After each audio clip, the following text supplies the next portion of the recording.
নৈহাটির বড় মায়ের মন্দিরে আজ সকালে এমন একটি ঘটনা ঘটে যা শুনে নৈহাটির সমস্ত মানুষ এখনো অবাক।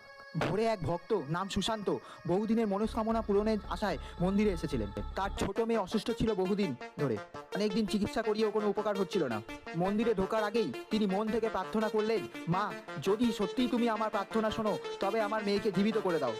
দ্বীপ জেলে বড় মার প্রতিমার সামনে প্রণাম করার সঙ্গে সঙ্গেই মন্দির জুড়ে এক মৃদু ঝোড়ো হাওয়া বয়ে যায়। আচমকাই ঘন্টা বেজে ওঠে, অথচ কেউ ছোঁয়নি।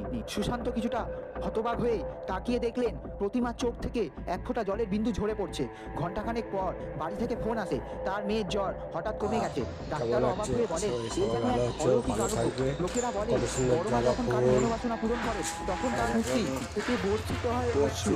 সেই আশ্চর্যটি নৈহাটি মাকে আবারও প্রত্যক্ষ হলো। নৈহাটি বড় মায়ের প্রতিদিনের অলৌকিক ঘটনা সাক্ষী হতে চাইলে চ্যানেলটিকে অবশ্যই সাবস্ক্রাইব করুন।